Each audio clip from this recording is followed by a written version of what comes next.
வணக்கம் நண்பர்களே.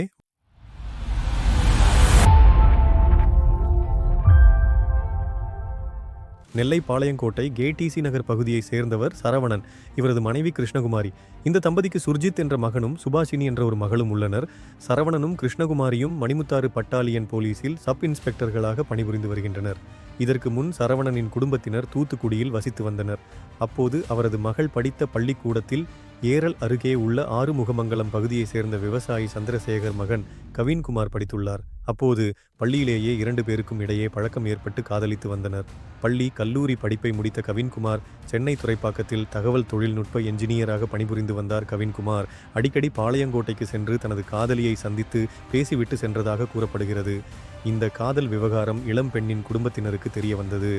இருவரும் வெவ்வேறு சமூகத்தை சேர்ந்தவர்கள் என்பதால் பெண்ணின் குடும்பத்தினர் எதிர்ப்பு தெரிவித்தனர்.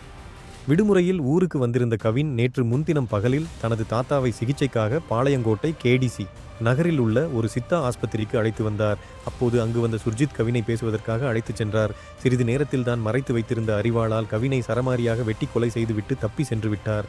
இது குறித்து தகவல் அறிந்த பாளையங்கோட்டை போலீசார் சம்பவ இடத்திற்கு சென்று கவின் உடலை மீட்டு பிரேத பரிசோதனைக்காக பாளையங்கோட்டை அரசு ஆஸ்பத்திரிக்கு அனுப்பி வைத்தனர். இன்ஸ்பெக்டர் தலைமையிலான போலீசார் சம்பவம் நடந்த பகுதியில் உள்ள கண்காணிப்பு கேமரா காட்சிகளை கைப்பற்றி விசாரணை நடத்தினர். இந்த கொலை சம்பவத்தில் ஈடுபட்டது சுர்ஜித் என்பது தெரிய வந்தது. போலீசார் துரிதமாக செயல்பட்டு சம்பவம் நடந்த சில மணி நேரங்களிலேயே சுர்ஜித்தை கைது செய்தனர். சுர்ஜித் வாக்குமூலமாக கூறுகையில், எனது அக்காவும் கவினும் பள்ளி பருவத்தில் இருந்தே நண்பர்களாக பழகி வந்தனர். கவின் வேறு சமூகத்தை சேர்ந்தவர் என்பதால் அக்காவுடன் அவர் பேசுவது எனக்கு பிடிக்கவில்லை. இதனிடையே எனது அக்கா பாளையங்கோட்டையில் உள்ள ஒரு தனியார் சித்த மருத்துவ மையத்தில் வேலை பார்ப்பதை அறிந்து கொண்டு அடிக்கடி சிகிச்சைக்காக யாரையாவது அழைத்துச் சென்று கவின் பேசி பழகி வந்தார். இது குறித்து நான் பலமுறை எச்சரித்தும் அவர் கேட்கவில்லை. இந்நிலையில் நேற்றும் அதேபோல மருத்துவமனைக்கு அவர் செல்வதை அறிந்து அவரை பின்தொடர்ந்து சென்றேன். பின்னர் அவரை தனியாக அழைத்து எச்சரிக்கை விடுத்தேன். ஆனால் அவர் பேசுவதை நிறுத்த முடியாது என்று கூறியதால் ஆத்திரத்தில் வெட்டி கொலை செய்தேன் என சுர்ஜித் கூறியதாக போலீசார் தரப்பில் தெரிவிக்கப்பட்டுள்ளது. இதற்கிடையே கவின் உடல் பிரேத பரிசோதனை செய்யப்பட்டது.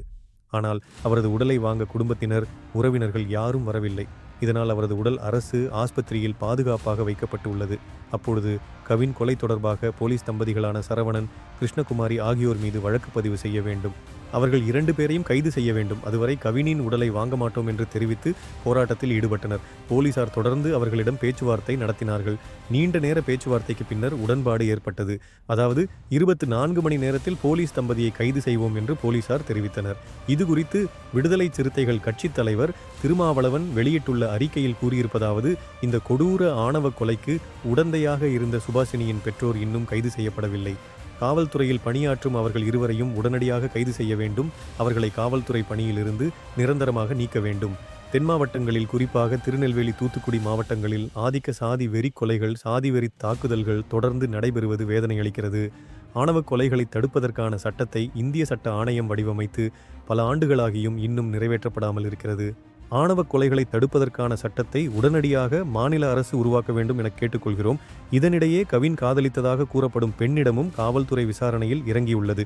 விசாரணையின் அடிப்படையில் இது சாதி ஆணவ படுகொலையா, வேறு என்ன காரணம் என்பது தெரிய வரும். அடுத்த வீடியோவில் பார்க்கலாம். நன்றி, வணக்கம்.